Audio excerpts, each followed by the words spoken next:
শুভ সকাল আমার প্রিয় বন্ধুরা, আশা করি তোমরা যে যেখানে আছো সুস্থ আছো, ভালো আছো। আমি শিপ্রা, আমার এই ছোট্ট ব্লগ চ্যানেল থেকে তোমাদেরকে জানাই অনেক অনেক ভালোবাসা, অনেক স্বাগত। আর আজকে হচ্ছে গুরু পূর্ণিমা।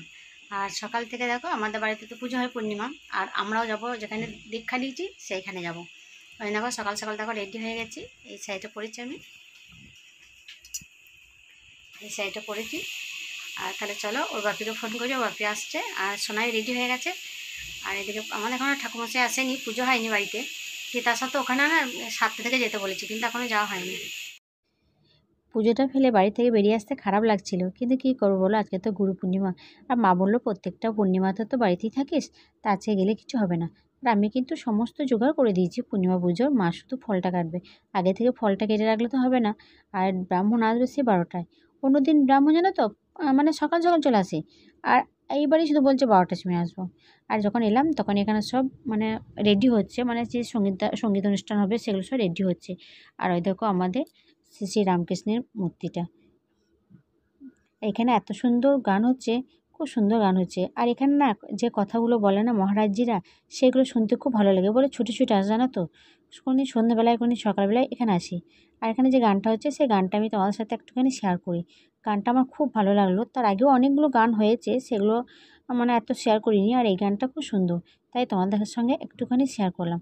পুরো গানটা শেয়ার করতে গেলে তো মনে করো ব্লগটা অনেক বড় হয়ে যাবে, তাই অল্প কিছুটা হলেও তোমাদের সঙ্গে এই গানটা শেয়ার করলাম।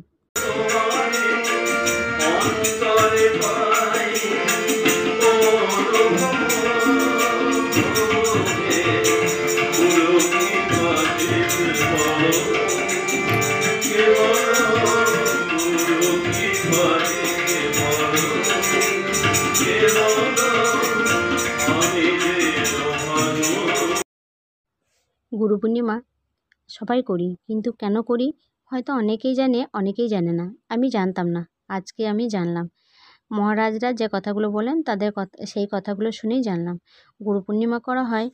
মানে আমাদের যে মহাভারতের রচয়িতা বেদব্যাস, সেই বেদব্যাসের জন্ম দিনটা, যে দিনটা জন্মগ্রহণ করেছিলেন সেই দিনটা আমাদের গুরু পূর্ণিমা বলে মানা হয়।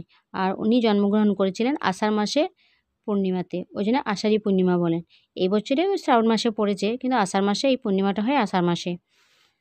তারপর দেখো সোনাই ওই দিক থেকে প্রসাদ নিয়ে এলো, ওর বাপি দিয়েছে প্রসাদ, পুজো হয়ে গেছে। এরপর আর মাকেও ফোন করলাম যে মা আমাদের পুজো হয়েছে, মা বলছে হয়ে গেছে।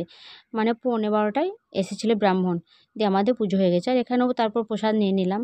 তারপর প্রসাদ খেয়ে, আর এত ফল আমি খাইনি, শোনাই না পুরো ফলটা মানে ফলগুলো আমার বাটিতে তুলে দিয়েছিল। আমি আবার ওর ফলটা কোথায় ফেলবো, ওর বাপিকে দিয়ে দিলাম। আর বাইরে কি রোদ গো। তারপর মহারাজজি বললেন যে এবার সবাই খেয়ে নাও। তাই আমরা দেখো খাবারের ঘর দিকে যাচ্ছি। আর আগের বার যেদিন এসেছিলাম, আমার দেখবে আগের ব্লগটা দেখবে, ওই দোতলাটা ছিল না, এদিকে যে নতুন হচ্ছে ওইটা ছিল না। এখন দেখছি নতুন করছে, খুব সুন্দর লাগছে। আর এত পরিষ্কার পরিচ্ছন্ন না, খুব পরিষ্কার পরিচ্ছন্ন। আর অনেকে খেতে যাচ্ছে, মানে এখানটা কী বলো তো, যারা দীক্ষা নিয়েছে তারাও আসে, যারা দীক্ষা নেয়নি তারাও আসে, সবারই। আর এখানে একদিকে লুচি খাওয়াচ্ছে, একদিকে ভাত খাওয়াচ্ছে। আর ওর সোনাই আর ওর বাপি দুজনে লুচির জায়গায় বসেছে, ওরা দুজন লুচি খাবে আর আমি খাবো ভাত। প্রথমে কাগজি লেবু ফ্রাইড রাইস দিয়ে গেল, তারপর ভাত, ডাল, পটলের তরকারি দিয়েছিল, সেটা তোমাদের সাথে শেয়ার করি না। আর এটা হচ্ছে পনির মটর কলাই আলু দিয়ে তরকারি। আর সোনাইয়ের বাপি দেখো কেমন লুচি খাচ্ছে। আর আমার লুচি না, আমার না সহ্য হয় না জানো তো, লুচি খেলে আমার প্রচণ্ড পরিমাণে শরীর খারাপ করে। তাই আমি মহারাজকে জিজ্ঞেস করলাম যে মহারাজ, আমি কি ভাত খেতে পারবো? বলছে হ্যাঁ, কেন পারবে না, ভাত খেতে পারবে। শরীরটা আগে ঠিক রাখতে হবে, তবে কোনো কিছু মানে মানতে হয়। তারপর দেখো মানে পাঁপড় দিয়ে গেল, তারপর চাটনি দিয়ে গেল। আর আমার পাশে একজন বসেছিল, সে বলছে দেখো তো এটা আমের চাটনি না কিসের চাটনি। ও আম খাবে না, বলছে না এটা আমড়ার চাটনি। আর আমড়ার চাটনিটা খেতে না দারুণ হয়েছিল। তারপর দিয়ে গেল একটা করে ভাজা মিষ্টি আর একটা করে সাদা মিষ্টি। আর দেখবে ভোগ জাতীয় জিনিস যেমনই হোক অমৃত লাগে, দারুণ ভালো লাগে খেতে। তারপর খাওয়া দাওয়া করলাম, বাইরে এলাম। আর বাইরে দেখছি এসে বাপরে কি মেঘ করেছে গো। বলছে বৃষ্টি হচ্ছে, আমাদের ওইদিকে নাকি বৃষ্টিও হচ্ছে। তাই বাপিকে বললাম দেখো মেঘটা দেখো, তারপর যাবে, কেননা গাড়িতে এসেছি তো, যদি যাই তাহলে ভিজে যাবো রাস্তায়। আর জঙ্গলের মধ্যে যদি বৃষ্টি হয় না, তাহলে একদম ভিজে যাব। আর এদিকে আবার একদিকে পরিষ্কার আর একদিকে মেঘ হয়ে রয়েছে। তারপর সোনাই দেখো এখানে জল নিয়ে নিচ্ছে, ওই জলটা শেষ হয়ে গেছিলো, দিয়ে খাবারে জল নিচ্ছে। আর এখানে দেখো গরুগুলো রয়েছে, আর গরুগুলোর উপরের দিকে দুটো ফ্যান চলছে, সেটাই আমি দেখলাম। বলছে এদেরও কষ্ট হয়, সেটাও বোঝে। আশ্রম এমনই একটা জায়গা। তারপর দেখো এখান থেকে আমরা চলে যাচ্ছি একদম আশ্রমের ভেতরে। ওর বাপিকে বললাম একটু দেখেই যায় মেঘটা, কেননা বলা যায় না তো, যদি বৃষ্টি নেমে যায়। তারপর রেনকোট নিয়ে আসিনি, কেউ রেনকোট নিয়ে আসেনি, তাহলে ভিজে যাব। তো ওই জন্য বললাম চলো একবার মন্দিরে বসি গে, মানে আশ্রমের ওইখানটায় বসি গে চাতালটায়, তারপর যাবো। ওখানে বেশ সুন্দর জায়গা, ঠান্ডাও খুব। আর দেখো যখন মুষলধারে বৃষ্টি হচ্ছিলো তখন আমি ভিডিও করিনি, গল্প করতেই মত্ত হয়েছে। তারপর যখন বৃষ্টিটা হালকা কমেছে তখন আমি ভিডিওটা করছি। কি বৃষ্টি হলো গো, আমরা যদি বেরোতাম না পুরো জলে ভিজে যেতাম রাস্তাতে, জানো তো। ভাগ্যিস বেরোয়নি। অনেকে আটকে গেছে, অনেকেই যায়নি। আর যারা আগে আগে খেয়েছে তারা চলে গেছে। আর আমরা একটু লেটে খেয়েছি বলে আমরা আটকে গেছি। আর এই দিকটা দেখো এখানে একটা দুর্গা মন্দির আছে। আর যখন আমি প্রথম এলাম তখন এখানটায় লুচি ভাজছিল এই বারান্দাটাতে, দিয়ে তখন আর ভিডিও করতে পারিনি। তারপর সব হয়ে গেছে, কারণ পরিষ্কার পরিচ্ছন্ন করে দিয়েছে। আর আমরা এই সময় বাড়ি যাব বলে একবার মন্দিরকে এলাম প্রণাম করতে। আর তখন আমি সোনাইকে ডাকছি, সোনাই এইদিকে আয়। মানে যে দুর্গার গায়ে যে মাটিটা দিয়েছে সেটা আমি ওকে দেখাবো। আর আমার সোনাই একদম পুরো মূর্তিটা নিয়ে আসছে পুজোর সময়, সেইটা দেখেছে, কিন্তু এইভাবে মাটি দেওয়া কোনোদিন দেখেনি। ওই জন্য ওকে ডাকছি যে তুই এদিকে আয়, দুর্গা ঠাকুরের মাটি দিয়েছে, তুই দেখবি। আর কী সুন্দর লাগছে দেখো।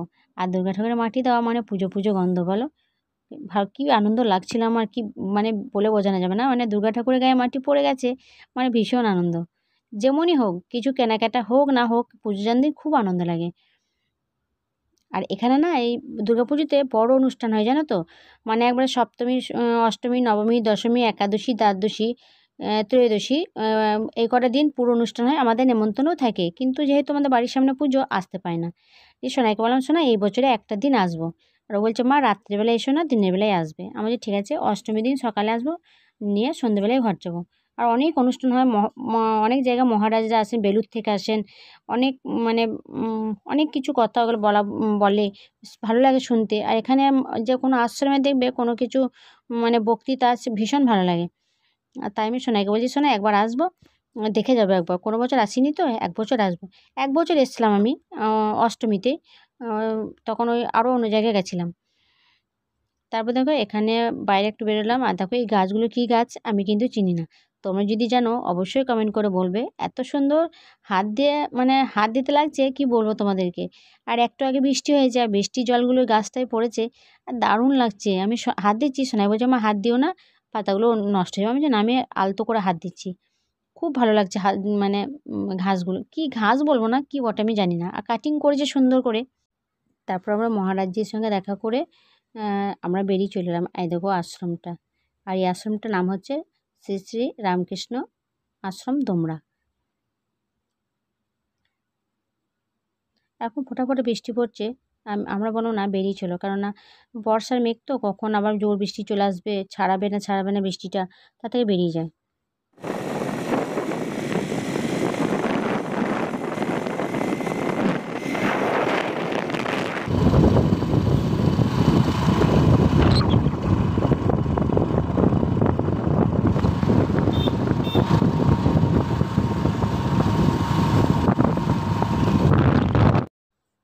তারপর দেখো বাড়িতে চলে এলাম। আর আমাদের বাড়িতে দেখো পুজো হয়ে গেছে, আর সেটাও একটু তোমাদের সাথে শেয়ার করে নিলাম।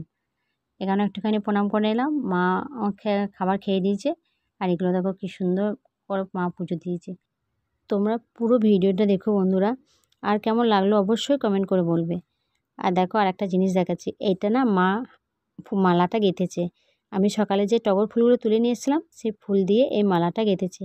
আর এটা আমাদের যে বাবা শ্বশুরমশাই আছে তার মানে পিকচারে দিয়েছে। কী সুন্দর লাগছে দেখতে না। তাহলে চলো বন্ধুরা, আজকের মতো ভিডিওটা আমি এখানে রাখছি। আর তোমরা অবশ্যই পাশে থেকো, সাপোর্ট করো। আরও সবাইকে যেমন সাপোর্ট করো, সেরকম আমাকেও সাপোর্ট করো। তোমরা যদি সাপোর্ট না করো, আমি চ্যানেলটাকে মনিটাইজেশন অন করতে পারবো না। চলো তাহলে আজকের দিনে টাটা, আবার দেখা হচ্ছে পরের ভিডিওতে।